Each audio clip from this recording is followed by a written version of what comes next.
Hai, selamat datang di Gadget TV. Hari ini aku mau cerita nih, tapi sebelum itu kita klik tombol subscribe dulu ya. Oke, kalau udah nggak usah lama-lama, kita mulai ceritanya. Kisah burung hantu tua dan belalang. Di suatu hari, ada sebuah pohon tua yang di dalamnya hidup burung hantu pemarah dan juga galak. Apalagi jika ada yang mengganggu tidurnya di siang hari. Dan saat malam hari, dia bangun dengan suaranya sambil mencari serangga, katak, tikus, dan juga kumbang untuk dimakan. Pada sore hari di musim panas, burung hantu tidur lelap di lubang pohon. Namun tiba-tiba ada belalang yang sedang bernyanyi. Burung hantu terganggu akan hal itu dan meminta belalang untuk pergi dari sana. Hei, pergi dari sini kau belalang.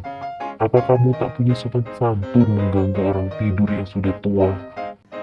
Namun belalang menjawab hal itu dengan nada kasar, bahwa ia juga memiliki hak atas pohon tersebut. Bahkan ia bernyanyi dengan suara yang lebih keras. Burung hantu menyadari bahwa berdebat pun tak ada gunanya. Sementara siang hari matanya masih rabun, sehingga ia tidak bisa memberi hukuman kepada belalang tersebut. Akhirnya burung hantu berpikir mengenai cara untuk menghukum sang belalang.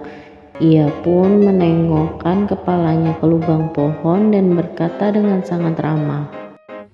Hei belalang, jika aku terus bangun, aku pasti mendengar kamu bernyanyi. Tahu tidak, aku memiliki anggur di sini. Jika kau mau, kesinilah. Dengan memakan anggur ini, suaramu akan seperti Apollo karena ini kiriman dari Olympus. Akhirnya sang belalang terbawa hanyut oleh rayuan dan pujian burung hantu. Akhirnya ia melompat ke sarang tersebut dan karena burung hantu sudah langsung bisa melihat belalang dengan matanya, maka belalang pun langsung diterkam serta dimakan oleh burung hantu. Nah, itu tadi dia kisah burung hantu tua dan belalang. Semoga kalian suka ceritanya ya, dan tungguin cerita kita selanjutnya. Makasih yang udah nonton.